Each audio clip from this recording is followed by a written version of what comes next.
सबसे पहले अपना परिचय दीजिए। सबसे पहले तो मेरा नाम प्रेमदास फलाहारी है। मैं अपना परिचय दे दूं, मैं दरभंगा ज़िला से आया हुआ हूं और ये मधुबनी ज़िला है। दरभंगा के बेनीपुर प्रखंड के बहरा थाना अंतर्गत बलनी ग्राम है।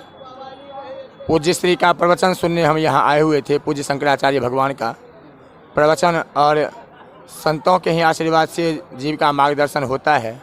और ये तो साक्षात शिव स्वरूप भगवान भोलेनाथ ही यहाँ पे पधार चुके हैं और आज उनका प्रस्थान भी हो रहा है यहाँ से। आप हरिपुर बक्सी टोल में यहाँ पे आए, किस शुभ अवसर पर, क्या खासियत आपको अच्छा लगा? मुझे अच्छा ये लगा कि यहाँ पे साक्षात जो आज से 50 वर्ष पहले एक महापुरुष का जन्म हुआ था, जो आज शंकराचार्य भगवान के रूप में प्रतिष्ठित हैं।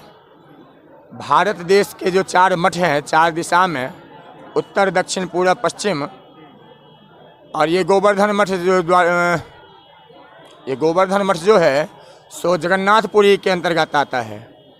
आदि शंकराचार्य भगवान ने इनकी स्थापना की थी और उन्हीं की परंपरा से अभी 155वें जो जगतगुरु हैं नित्यानंद सरस्वती जी महाराज, उन्हीं का कृपा प्राप्त करने और उनका ही प्रवचन सुनने और अपनी भक्ति में प्रगाढ़ता कैसे हो, हमारा मानव जीवन सफल कैसे हो, साधु जीवन सफल कैसे हो, साधक जीवन सफल कैसे हो, इसी के लिए हम इसी लाभ को लाभान्वित करवाने के लिए हम यहाँ पे आए हैं। और मैं आज 4 दिन से उनका प्रवचन सुन रहा हूँ और हमारे जीवन को एक अलग ही दशा और दिशा मिल रही है। तो इसके लिए मैं पूज्य श्री का बहुत ही सादर आभारी हूँ कि उनसे कुछ जिज्ञासा करने का भी सुअवसर प्राप्त हुआ और उन्होंने हमें संतुष्ट किया और एक नया जीवन में एक आह्लाद आया हमारे जीवन में। तो बहुत अच्छा लगा। आम व्यक्ति को किस तरह का जीवन में, किस तरह का मतलब अपना जीवन अपनाना चाहिए जिससे जीवन उनका सफल हो पाए? जैसे महात्मा जी शंकराचार्य महाराज जी के, उनके क्या गुण ऐसे लेंगे उसके अच्छा जीवन में खुशहाल जिंदगी आ पाए? सबसे पहले तो मानव मात्र के लिए भगवान यहाँ पधारे। शंकराचार्य भगवान न मध्यम के लिए पधारे, न उच्च के लिए पधारे, न नीच के लिए पधारे। वो सिर्फ मानव कल्याण के लिए। और हिंदू राष्ट्र जो हमारा हिंदू धर्म जो अभी समस्या के अंतर्गत जूझ रहा है, हाँ, जिसको धर्म नहीं कहना चाहिए वो भी यहाँ भी प्रस्थापित हो चुका है। और जो सनातन धर्म है उसका ही यहाँ पे जो है सो विनाश के लिए अग्रसर हो रहा है समाज करने के लिए। लेकिन ऐसे ऐसे दिव्य महापुरुष आकर इसको विनाश नहीं होने देंगे, होने नहीं दे रहे हैं। तो इसी लाभ के लिए, और हम भी सनातन धर्म से हैं, हम भी हिंदू राष्ट्र की याचना रखते हैं भगवान से। तो हम लोगों के जीवन के लिए, और मध्यम ही नहीं, उच्च और नीच और हर वर्ग के लिए भगवान शंकराचार्य यहाँ प्रकट हुए और सबको यहाँ पर उन्होंने आनंदित किया। उनकी इसी दिव्यता को देखने के लिए, उस दिव्यता का दर्शन पाने के लिए, उसी दिव्यता का आभास करने के लिए हम यहाँ पे इतने दूर से आए हैं। तो सबके लिए उन्होंने यही सूचना दी है कि भक्ति करनी चाहिए सबको। और भक्ति भी कैसी करनी चाहिए? तो जो सिस्टमेटिक ढंग से है, जो एक सुंदर मार्ग के द्वारा जो भक्ति किया जाता है। कहा गया है कि वंदे महापुरुष ते चरणारविंदम। ऐसे ऐसे महापुरुषों की वाणी को सुनने के लिए ही धराधाम पे जीवों का जन्म होता है और भगवान का प्रत्यय होता है। भगवान जन्म नहीं लेते हैं, वो किसी माता या पिता को निमित्त बनाते हैं, उनके गर्भ को धारण करने का बहाना उनको देते हैं, उनको हर्ष, उनके जीवन में हर्ष लाने के लिए, उल्लास लाने के लिए वो एक मौका देते हैं। नहीं तो बताइए, आपका छोटा सा हाथ है, उसमें अगर एक अग्नि का एक गोला रख दिया जाए तो कितना देर आप उसको झेल सकते हैं? कुछ ही क्षण में आपका हाथ भी जल जाएगा और वो आग भी धरती पे गिर जाएगा। लेकिन माता धरती उनको धारण करती है, नहीं करती है? इतना बड़ा दावानल लग जाता है, आग लग जाता है, तो उसको धारण कौन करते हैं? माता धरती ही तो करती हैं। इसलिए माता धरती पे ऐसे ऐसे जीव का जो महापुरुष आगे बनते हैं, जीव को शिव कैसे बनना है उसी के दिशा में अग्रसर करने के लिए भगवान का यहाँ पर आगमन हुआ है।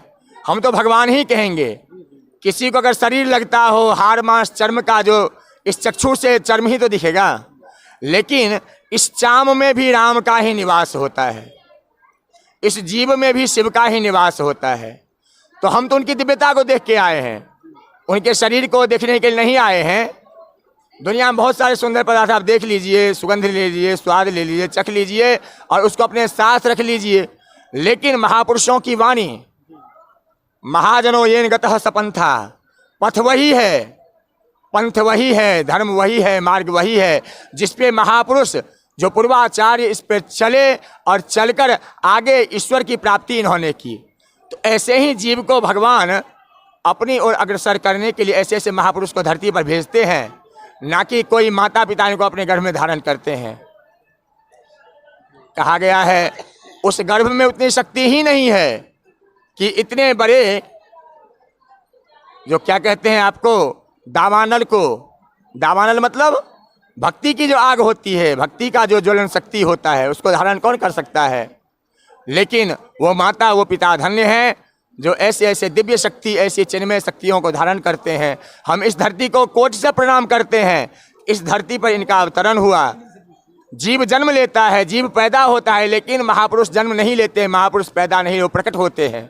उनका अवतार होता है, सबका अवतार नहीं होता है, सबका अवतार नहीं होता है। अवतार महापुरुषों का होता है, क्योंकि भगवान ने कहा है कि साधु जो होते हैं वो मैं ही हूँ, और जो मैं हूँ वही साधु है। और ऐसे ऐसे दिव्य महापुरुष का दर्शन करने के लिए हम इतने दूर से आए हैं। अरे हम यहाँ से, हम तो थोड़ी दूर से 50-60 किलोमीटर पर से आए हैं, लेकिन यहाँ पे कहाँ से लोग नहीं आए। नेपाल से आए हैं, यहाँ पे दिल्ली से आए हैं, चंडीगढ़ से आए हैं, हरियाणा से आए हैं, गुजरात से आए हैं, पता नहीं कहाँ से फर्स्ट फ्लाइट पकड़ के बड़े बड़े लोग यहाँ पे आए हैं, जिनकी शक्ति है यहाँ उड़ के आने की, जिनकी अपनी कार है, जिनका अपना सब कुछ साधन है, वो एक झटके में वहाँ, जैसे सुना उन्होंने कि हरिपुर बख्शी टोल में, इस मधुबनी जिला में जगत गुरु शंकराचार्य भगवान नित्यानंद सरस्वती जी का यहाँ आगमन हो रहा है। सब अपने सारे काम धाम को छोड़कर और यहाँ पे आए और अपने जीवन को धन्य बनाते हैं, एक झलक पाने के लिए तरसते रहते हैं। उनको पूज्य श्री ने उनके आँखों को शीतलता प्रदान की। हाँ, दुष्टों को देखने से आंखें जल जाती हैं, कहते हैं ना, आपका दृष्टि दुष्ट को देखने से जल जाता है, लेकिन वही जिस आंख में पानी है, जिस आंख में शीतलता है, उस शीतलता को कायम रखने के लिए आपके आंखों को आज्ञा देनी चाहिए कि महापुरुष को ही देखो। आज यहाँ दिव्य माता मनसा देवी का यहाँ पे भव्य प्रतिष्ठान हुआ है, उनका प्राकट्य हुआ है। कहते हैं ना, महापुरुष के साथ ऐसे ऐसे चिन्मय शक्तियों का भी यहाँ आगमन होता है। नहीं तो कौन पूछता था, इस गांव को हम जानते भी नहीं थे। लेकिन वही माता मनसा के अब क्या कहेंगे, प्रतिज्ञा से ऐसे जगतगुरु भगवान साक्षात पूरी पीठाधीश्वर यहाँ पे विराजमान हुए। हम लोग बहुत आह्लादित हैं और बहुत ही आनंद हुआ है। कहते हैं कि बिछड़त एक प्राण हरिले ही, मिलत एक दुखदारुन दे ही। दुष्ट मिलते हैं तो आपको दुख ही देते हैं, हाँ, लेकिन संत मिलते हैं तो आपके जीवन में नया उल्लास आता है, नया हर्ष आता है, नया तरंग आता है, नया रंग आता है, आपके जीवन को जीने का एक नया ढंग मिलता है। विशेष क्या कहें, जितना कहेंगे उतना ही कम पड़ेगा। उसमें शक्तियाँ हैं ही इनकी बड़ाई करने के लिए। मेरा चैनल पे इतना समय देने के लिए और मेरे व्यूअर को मतलब इतना ज्ञान देने के लिए बहुत बहुत धन्यवाद। जय हो।